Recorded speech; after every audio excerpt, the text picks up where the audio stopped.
Hi friends, అందరికీ నమస్కారం. Welcome to employees updates. ఈ ఛానల్ ద్వారా టీచర్లకు, ఉద్యోగులకు మరియు పెన్షనర్లకు సంబంధించి ఎప్పటికప్పుడు లేటెస్ట్ అప్డేట్స్ తెలియజేయడం జరుగుతుంది. సో ఫ్రెండ్స్, ఈ వీడియో కనుక మీకు నచ్చినట్లయితే లైక్ చేయండి, షేర్ చేయండి. అలాగే మన ఛానల్ను సబ్స్క్రైబ్ చేసుకోండి. సస్పెన్షన్ల పేరుతో ఉపాధ్యాయులను భయపెడుతున్నారు. చిన్న చిన్న కారణాలకి ఉపాధ్యాయులను సస్పెండ్ చేస్తూ పాఠశాల విద్యాశాఖ ముఖ్య కార్యదర్శి ప్రవీణ్ ప్రకాష్ భయభ్రాంతులకు గురి చేస్తున్నారని ఏపీ ఉపాధ్యాయ సంఘాల సమాఖ్య అధ్యక్ష ప్రధాన కార్యదర్శులు వెంకటేశ్వర్లు, మంజుల వెల్లడించారు. పాఠాలు బోధించడం, నోట్బుక్స్ దిద్దడం లాంటి పనులు చేయడం లేదు. లక్షల్లో జీతాలు దండగంటూ ఉపాధ్యాయులను అనుక్షణం అవమానిస్తున్నారు. ఈ ధోరణి వల్ల ఉపాధ్యాయులు, ప్రభుత్వ బడులపై ప్రజల్లో నమ్మకం కోల్పోయే ప్రమాదం ఉంది.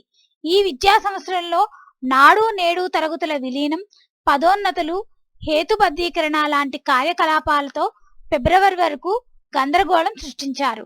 యాప్ల భారాన్ని ఉపాధ్యాయులపై మోపి పాఠాలు చెప్పలేని పరిస్థితి కల్పిస్తున్నారు.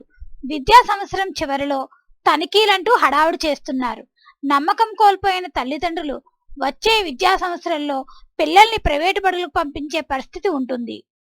ప్రవీణ్ ప్రకాష్ తన విధానాన్ని మార్చుకోకపోతే ఉద్యమిస్తామని హెచ్చరించారు. సో ఫ్రెండ్స్, చిన్న చిన్న కారణాలకే ఉపాధ్యాయులను సస్పెండ్ చేస్తూ పాఠశాల విద్యాశాఖ ప్రవీణ్ ప్రకాష్ అయితే భయభ్రాంతులకు గురి చేస్తున్నారు. ఫ్రెండ్స్, దీనికి సంబంధించి ఎటువంటి అప్డేట్స్ వచ్చినా మన ఛానల్లో తెలియజేయడం జరుగుతుంది. ఈ వీడియో కనుక మీకు నచ్చినట్లయితే లైక్ చేయండి, షేర్ చేయండి. అలాగే మన ఛానల్ సబ్స్క్రైబ్ చేసుకోండి. Thanks for watching this video.